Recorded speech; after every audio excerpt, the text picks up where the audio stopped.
Mandatari Nikola Gruevski I kanë bete dhe disa orë për formimin e qeverisë ose dorëzimin e mandatit. BDI në Reqicë po diskuton të shkoj me Gruevskin apo me popullin. Diskriminimi në kulturë vazhdon për Muzeun e Alfabetit Shqip në Manastir 3 fish më pak projekte se për Muzeun Lokal të Kavadarit.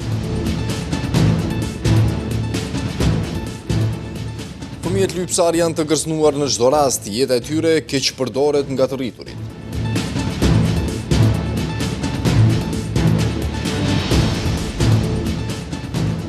Turistët të zhgënjur nga kushtet në Kodrën e Diellit në Tetov, parkingu mungon ndërsa teleferikët nuk funksionojnë.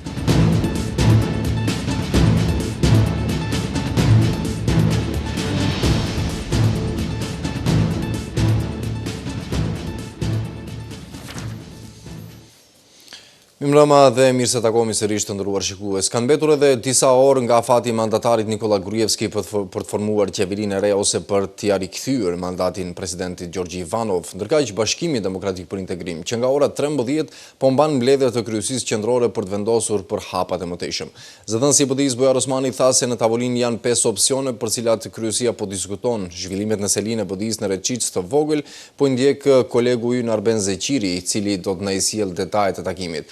Përshëndetje Arben dhe na thuaj nëse ka ndonjë vendim nga Këshilli Qendror I Bashkimit Demokratik për Integrim.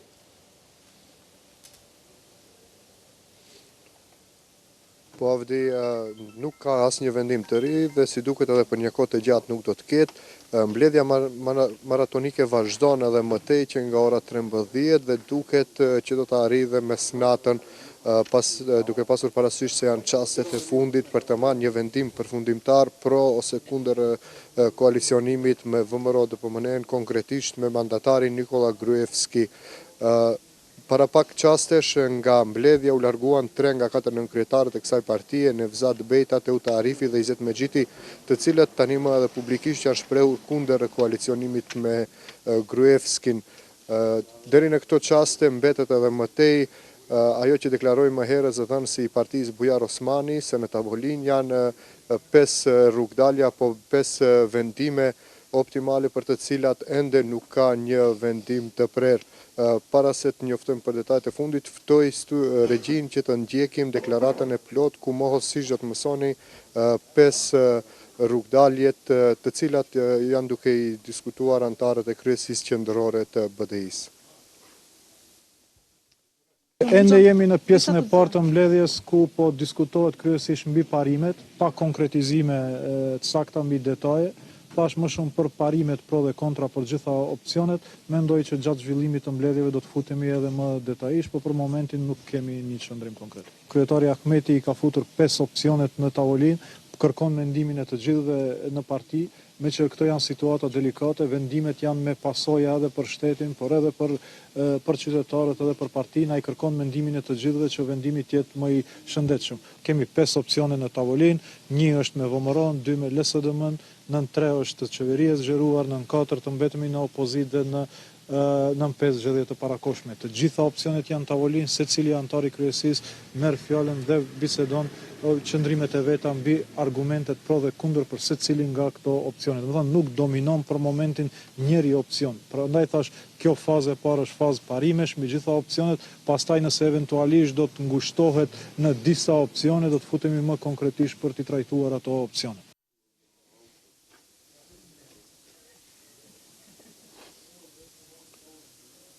Atëherë të saktësoj edhe një herë që largimi I 3 nënkryetarëve nuk nënkupton dhe braktisjen e mbledhjes, mësohet që ata janë larguar përkohësisht dhe ndodhen këtu diku afër selis, mund të jenë larguar për qëllime konsultimi apo ndonjë arsye tjetër dhe gjithsesi pritet që ata të rikthehen në mbledhjen e cila do të zgjasë deri në orët e vona. Ndërkohë sonte është dhe afati I fundit formal për t'i dhënë një përgjigje BDI VMRO-DPMN-s nëse do të pranojë koalicion me ta ose jo, pasi nesër është dita e fundit kur mandatari Nikola Gruevski duhet të dorëzojë në qeveri në kuvent saktësisht programën për punën e qeverisë dhe propozimin për kabinetin e ri qeveritar.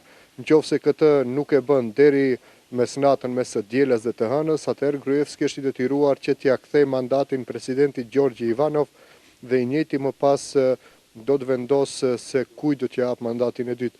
Jo zyrtarisht ka disa variante, të gjitha palët mbrojnë qëndrime diametralisht të kundërta, LSDM-ja opozitare ka qenë këmbëngulëse se edhe vetë dhënia e mandatit për Gruevskin është antikushtetuese, pasi kushtetuta obligon presidentin që mandatin që ja jep partisë apo koalicionit që do të dorëzoj një listë prej 61 deputetëve, ndërkaq mbështetësit dhe drejtuesit e VMRO-DPMNE-s thonë që mandati i takon fituesit dhe në këtë rast, edhe nëse nuk arrin Gruevski të formoj qeveri, atëherë mandati duhet të jepet një funksionari tjetër, por po të kësaj partie. Përsërisë gjithnjë këta janë vetëm teori partijake, deklarata ende të pasaktësuara nga vetë presidenti Ivanov se si do të veproj nga dita e hënë ande. Ndërkohë spekulime, liferime mediatike dhe skenare që qarkullojnë në përkularet partijake ka të shumta, nuk përjashtohet as mundësia zgjedhjeve të reja të përgjithshme, nuk përjashtohet edhe dorëheqja presidentit Ivanov, e cila do të detyronte mbajtjen e zgjedhjeve në një afat sa më të shkurt, pasi vendi do të ngelej pa udhëheqës dhe pa komandant suprem të forcave të armatosura. Ndërkohë ka pasur dhe skenare të tjera të cilat parashojnë që mandati të ndahet një funksionari tjetër të VMRO-s, konkretisht ministri të jashtëm Nikola Popovski, i cili më pas sqarohet se do ta kishte më të lehtë formimin apo negocimin me BDI-n, por them të gjitha këto janë vetëm liferime dhe informata që qarkullojnë në përkolare partijake. Asgjë e zyrtarizuar, asnjëra nga këto skenare nuk është e zyrtarizuar dhe për gjithçka po bisedohet si në VMRO ashtu dhe këtu në BDI. Sonte shpresojmë të kemi të paktën një vendim apo një qëndrim më të parafruar nga 5 pika, ashtu siç deklaroi dhe zëdhënësi i BDI-s Bujar Osmani, që do të ngushtohet rrethi dhe do të shohim se cilat do jenë skenaret përfundimtare për të pasur një pasqyrë më të qartë se si do të zhvillohen proceset më tej. Studio. Arben, faleminderit për këto informacione dhe sigurisht në rast se do ketë ndonjë vendim përfundimtar më në minutat në kuadër të edicionit lajmeve, ne sigurisht që do realizojmë edhe një lidhje direkte. Mirë, ne do vazhdojmë pra mëtej me lajmet për lëvizjen Besa. Fakti që BDI është ulur në tavolinë me VMRO-n do thotë shkelje parimeve të deklaratës së përbashkët të partive shqiptare të Maqedonisë, ndërsa koalicioni i mundshëm është tradhti kombëtare. Ndërsa lëvizja për reforma PDSH, qëndrimin e tyre do ta shpalosim pasi BDI të merr vendimin përfundimtar sa i përket koalicionit me VMRO-DPMNE. Edhe në të kaluarën e kemi thënë, bashkëpunimi me VMRO-n e këtij lidershipi është i barabartë me një tradhti kombëtare. Kështu ka deklaruar shefi kabinetit të kryetarit të lëvizjes Besa, Faton Fazliu, duke komentuar zërat në opinion për parafrimin e qëndrimeve mes VMRO-DPMNE-s dhe BDI-s dhe formimin e një koalicioni të ri qeveritar. Fazliu ka thënë se me vetë faktin që BDI është ulur për të biseduar me VMRO-DPMNE-n, ka shkelur parimet e deklaratës së përbashkët të partive shqiptare të Maqedonisë. Pas zotimit të deklaratës të përbashkët të partive shqiptare të Maqedonisë, të ulesh dhe të bashkëpunosh me ata të cilat paraprakisht janë deklaruar kundër dëgjësisë dhe kundër prokurorisë speciale publike, është jo vetëm shkelje parimeve për të cilat janë zotuar në atë deklaratë, por është edhe tradhti ndaj të gjithë atyre që kanë kontribuar në arritjen e saj. Ne si lëvizjes Besa do të ju përmbahemi parimeve për të cilat jemi zotuar, duke mbrojtur interesin ton politik dhe kombëtar, duke mos bashkëpunuar me antishqiptar të llojit të këtij. Nga lëvizja për reforma PDSH thanë se qëndrimin e tyre do ta shpalosin pasi BDI të merr vendimin përfundimtar sa i përket koalicionit me VMRO-DPMNE-n. Kujtojmë se Partitë Shqiptare më 7 janar kanë nënshkruar deklaratën e përbashkët me të cilën kërkojnë avancimin e të drejtave të shqiptarëve në mandatin e ardhshëm qeveritar. Në mesin e pikave është edhe mbështetja e plot për punën e prokurorisë speciale dhe zbatimin e dygjuhësisë në tërë territorin e Maqedonisë, të cilat pika deri më tani janë kundërshtuar publikisht nga VMRO-DPMNE. Ministria e Punës së Brendshme informoi se mbrëm një person në gjendje të alkoolizuar ka lajmëruar në polici dhe ka thënë se me 2 raketa do të sulmoj godinën e qeverisë së Republikës së Maqedonisë. Dje në orën 17:40 në numrin e telefonit 192 nga celulari është paraqitur një burr në gjendje të alkoolizuar dhe pa u prezantuar tha se për 16 minuta 2 raketa do të shkrepen drejt godinës së qeverisë së Republikës së Maqedonisë për ta shkatruar. MPB më njëherë veproi dhe ndërmori të gjitha masat operative taktike. Thuhet në njoftimin e MPB sqaron se personi që thiri në 192 është gjetur dhe dërguar në stacionin e policisë ku sqaroi se paraqitja e tij ka qenë motivuar për shkak se ka dashur të tërheqë vëmendje me që nuk ka qenë i kënaqur nga funksionimi i sistemit në shtet. Personi është arrestuar ndërsa MPB thotë se po ndërmerren veprime adekuate për zbardhjen e rastit, ndërsa është lajmëruar edhe prokurori publik.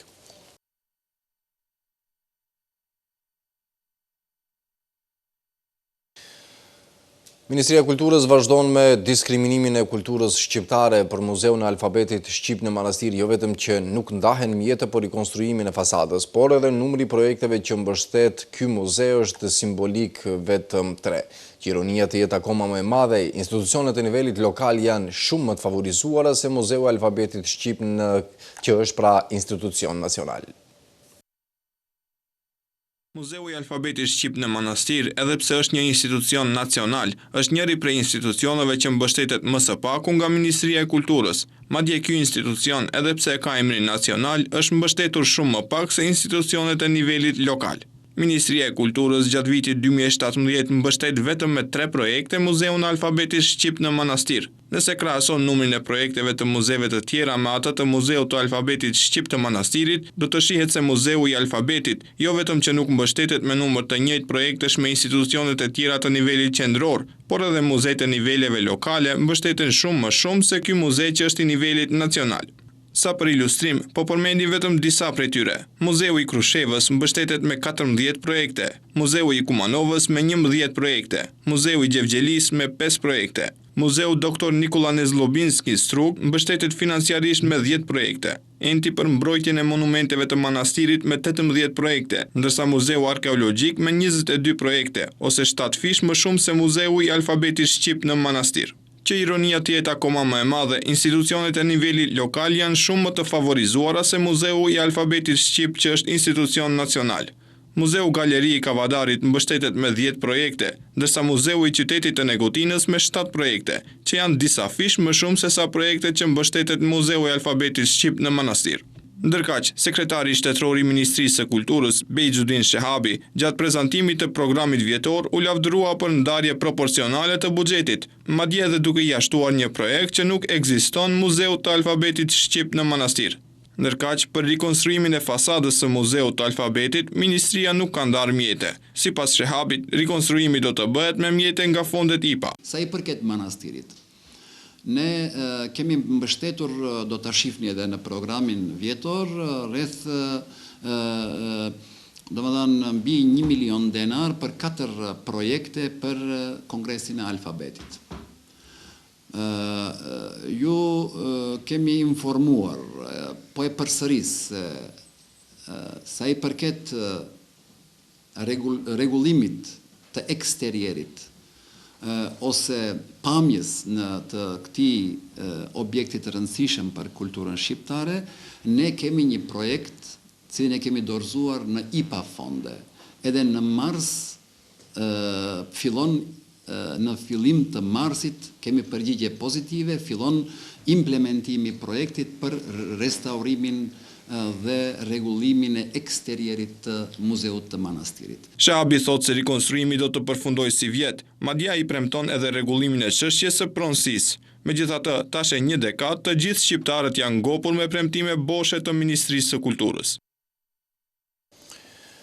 Në emisionin Gjurmë u trajtua fati i fëmijëve lypsar në rrugët e qytetit, prezenca e të cilëve dita ditës po shtohet, por nuk dihet se nga vijnë ato dhe ku përfundojnë pas një dite të raskapitur. Vetë lypsarët të cilët kanë pranuar të flasin në kusht anonimiteti thonë se në Shkup janë formuar rrjete kriminale të cilët rekrutojnë persona të pastërë dhe të varfër, pa mbështetje dhe një numër të madh të fëmijëve të cilët i nxjerrin rrugëve për të lypur. Në për rrugët e qyteteve të ndryshme në vend, vërehet shtimi i numrit të fëmijëve lypsar. Ajo që vërehet edhe më shumë është prania gjithnjë e më e madhe e fëmijëve për të cilët nuk dihet as nga vinë e as ku përfundojnë pas një dite të raskapitur. Në emisionin Gjurmë u trajtua çështja se kush janë këta fëmijë, për kënd kërkojnë lëmosh, a e shijojnë lëmoshën ata dhe familjet e tyre dhe sa ata janë të sigurt. Një moshuar lypsar i cili ka pranuar të flasë në kushte anonimiteti për emisionin Gjurmë, ka shpjeguar golgotën të cilën e kalojnë lypsarët tjerë, kryesisht fëmijë. Sipas tij, janë disa persona kryesisht nga Shkupi, të cilët kanë formuar rrjete kriminale dhe rekruetojnë persona të pastre, të varfër, pa mbështetje dhe një numër të madh të fëmijëve, të cilët i nxjerrin rrugëve për të lypur. Ata i grumbullojnë fëmijët edhe nga qytetet e tjera të vendit, të cilët më pas i grumbullojnë me furgona dhe automjete të ndryshme, duke i shpërndarë nëpër zona të ndryshme të Shkupit, të cilat janë më të frekuentuara. Në mbrëmje, ata mblidhen bashkë në një pikë të caktuar dhe kthehen nëpër vendet prej nga vinë. Disa madje kanë edhe lokacione në të cilat edhe i strehojnë viktimat e tyre për t'i shpërndarë më lehtë ditën e ardhshme. Padroni u mbledh atyre të gjithë para që grumbullojnë gjatë gjithë ditës, ndërsa si kompenzim u japin vetëm 2 vakte ushqim. Nga ambasada e parë e fëmijëve me Gjashi, konfirmojnë se ata posedojnë informata për keqpërdorimin e fëmijëve për qëllime të përfitimeve materiale. Nga kjo organizat, thonë se mungesa shtetësisë dhe evidencave zyrtare rrezikon edhe më shumë jetën dhe fatin e fëmijëve të kësaj kategorie, por edhe të familjarëve të tyre. Mora da se rishi problema sot deca bez izvod automatich na knjiga na rodini. Duhet patjetër të zgjidhet problemi me fëmijë pa certifikat nga libri i am i të lindurve. Edhe pse kemi kontakt me Ministrinë për Punë dhe Politikë Sociale dhe nuk përshtatemi me numrat, vlerësojmë se numri i tyre prej 330 fëmijë të evidentuar që nuk posedojnë certifikat nga libri i am i të lindurve është një alarm i madh, se në Maqedoni ka numër të madh prej ndoshta edhe 1500, 2000, madje edhe deri në 4000 fëmijë pa certifikat nga libri i am i të lindurve. Dragi Zmianac shtoi se këta fëmijë jo vetëm që nuk mund të realizojnë asnjë të drejtë elementare të tyre, siç janë e drejta e jetës, e drejta e shëndetit, e drejta e arsimit, por mbi ta bëhet një diskriminim i papar. Ata nuk ekzistojnë në planetin Tokë, nuk ekzistojnë në hartën e Republikës së Maqedonisë dhe ata mund të jenë viktima njëjtë sikurse që janë viktima 10.000 fëmijë të tjerë të rutinës së emigrantëve. Ata thjesht mund të rëmbehen, kidnapohen, të shiten organet e tyre dhe po ashtu të vendosen në prostitucion fëmijësh. Të mbledhur në organizimin qytetar ta shpëtojmë Kodrën e Diellit, 10 qytetarë shprehen hidhrimin e tyre për shkatrimin e kësaj qendre turistike në 15 vitet e fundit. Ata i bën thirrje të gjithë qytetarëve, intelektualëve, juristëve, ekonomistëve, ekspertëve të turizmit, që t'i bashkangjiten dhe të ofrojnë kontributin e tyre në drejtim të shpëtimit të Kodrës së Diellit. Ta shpëtojmë Kodrën e Diellit është iniciativa e disa qytetarëve të cilët kanë shprehur revoltën e tyre për gjendjen e tanishme të kësaj qendre turistike. Hamdi Sulemani tha që të vetëdijshëm për rëndësinë shëndetësore, ekologjike, turistike dhe ekonomike që ka Kodra e Diellit, u mori iniciativë që të fillojë një fushat për shkak të lënies pasdore të kësaj qendre nga ana e institucioneve. Të brengosur nga mos kujdesi, mos investimi, anashkalimi, lënia pasdore, përdhosja e qendrës turistike diku ndër më të njohurat e ish Jugosllavisë nga ana e institucioneve lokale dhe shtetërore. Ne qytetarë të vullnetit të mirë që dëshirojmë ta shohim Kodrën e Diellit sa më mirë, më në rregull, më të pastër, më të përparuar, më të shfrytzueshme në aspekt ekologjik, turistik, rekreacion, sport e tjerë, ngrejmë zërin për gjithçka të keqe që i ndodh këtij kapaciteti turistik. Sulemani më tutje tha se ka 15 vite që Kodra e Diellit nuk ka pasur asnjë investim, veç kësaj ajo as edhe nuk mirëmbahet. Të mbledhur në organizimin qytetar ta shpëtojmë Kodrën e Diellit. Shprehim hidhrimin ton për katandisjen e kësaj qendre turistike që është bërë tash 15 vite me radhë, duke lënë pas një investim, pas një rregullim infrastrukturor, pas një mirëmbajtje, pas një projekt konkret në drejtim të forcimit të kapaciteteve pranuese turistike. Ata gjithashtu thanë se nuk do të ndalen me kaq, por kjo iniciativë do të vazhdojë me takime dhe konsultime me qytetarët, pa lënë anash edhe protestat konkrete. Prandaj ata i bëjnë thirrje të gjithë qytetarëve, intelektualëve, juristëve, ekonomistëve, ekspertëve të turizmit që t'i bashkangjiten dhe të ofrojnë kontributin e tyre në drejtim të shpëtimit të Kodrës së Diellit. Ndërka që edhe turistët janë të zhgënjur nga kushtet që ofrohen në këtë qendër turistike, ata ankohen për kolonën 2 kilometrëshe që formohet gjatë vikendeve për shkak të mungesës parkingut, po ashtu edhe për mos funksionimin e të gjitha pikave të skijimit.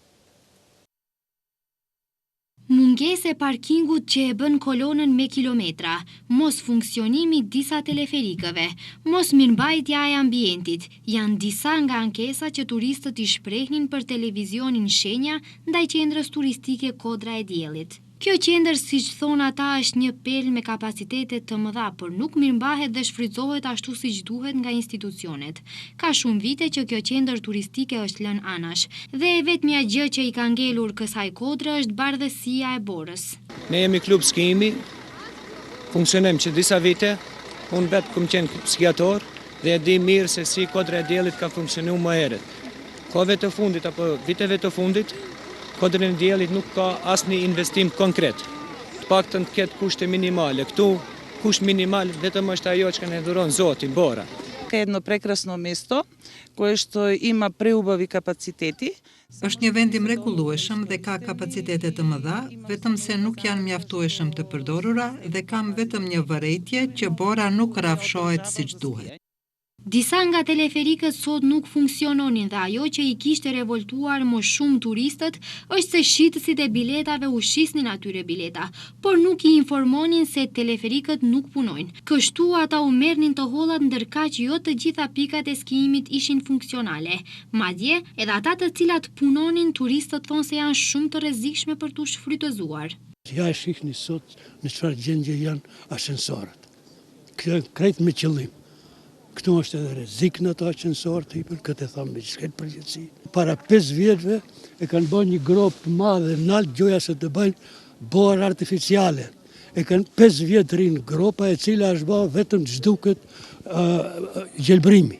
Asgjë tjetër. Kjo momentalisht Kodra e Diellit është në rrezik të madh.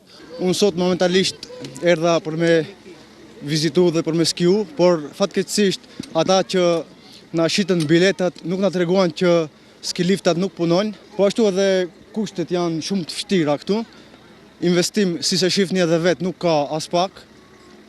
Kjo nuk e di çfarë është apo një lojë politika apo nuk e di çfarë është kjo që i bëhet Kodrës së Diellit. Por kjo nuk ishte e gjitha. Mungesa e parkingut kishte krijuar një kolon të gjatë rrugëve dhe e bënte shumë të vështirë kalimin në atë pjesë, ndërsa turistët parashtrojnë pyetjen se si do të mund në rast nevoje të depërtojnë ndihma e shpejtë në atë rrëmuj trafiku.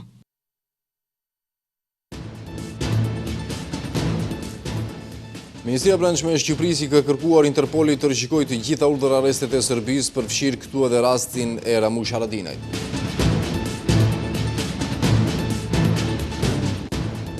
Autoritetet e Egjiptit hapën për 3 ditë vendkalimin kufitar për në rripin e Gazës së okupuar. 16.000 njerëz janë regjistruar për kalim të kufirit.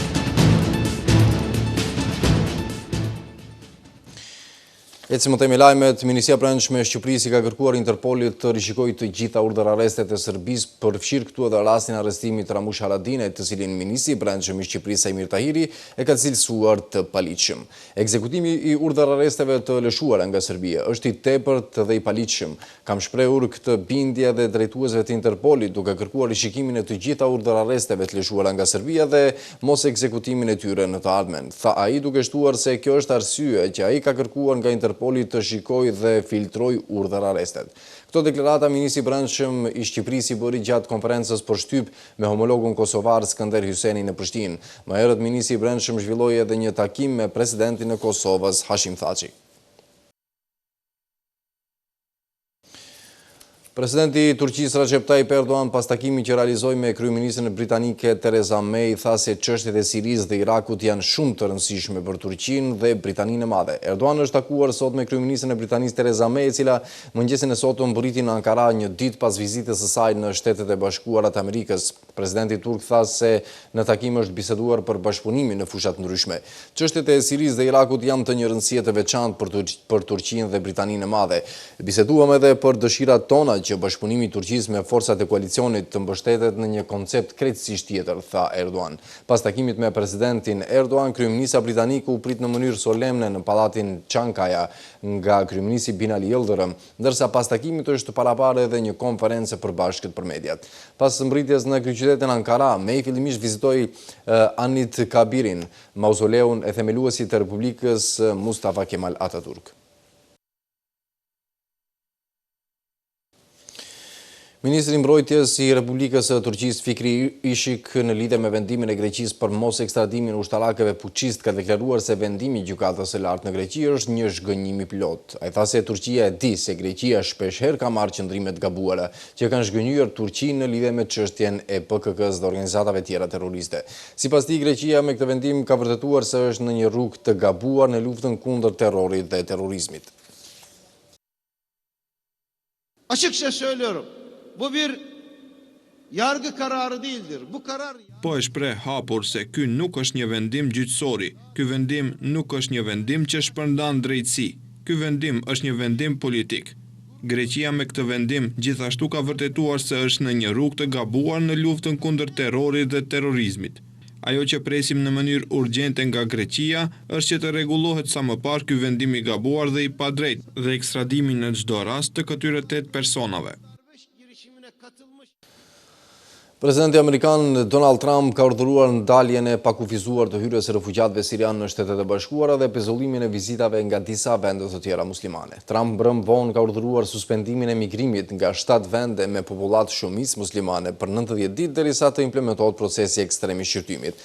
Në urdhrat e tij nuk është specifikuar se cilat vende do të preken, por agjencitë AP dhe Reuters raportuan se në këto masa mëngjas do të përfshihen Irani, Iraku, Somalia, Sudani dhe Jemeni. Trump po ashtu ka urdhëruar pezullimin 4 mujor të programit amerikan për refugjatët për Irakun, Afganistanin dhe Pakistanin. Ai ka përcaktuar numrin prej 50.000 refugjatëve nga gjithë bota që Shtetet e Bashkuara do t'i pranojnë këtë vit. Në për një përjashtim madhor për ndalesën e refugjatëve është bërë për të krishterët sirian, për të cilët Trump tha se janë të shtypur në vendin e tyre. Po krijoi masa të reja të vërtetimit që terroristët radikal islamik të mbahen jashtë SHBAZ, tha Trump, derisa i ka paraqitur urdhrat e tij në Pentagon dhe ka shtuar se nuk i duam ata këtu.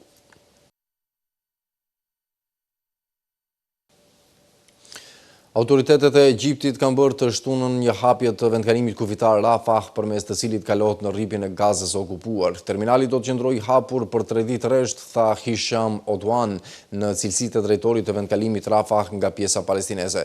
Zyrtari palestinez tha se studentët, pacientët dhe shtetasit e huaj do të kenë mundësi të përdorin terminalin për të kaluar në anën tjetër të kufirit. Korrespondenti i agjencisë Anadolu lajmëroi se që nga mëngjesi i sotëm qindra palestinez kanë kaluar në anën tjetër të kufirit. Autoriteti në Gaza tha se rreth 16.000 njerëz janë regjistruar për kalim të kufirit dhe se tani gjenden në listën për udhëtim jashtë rripit.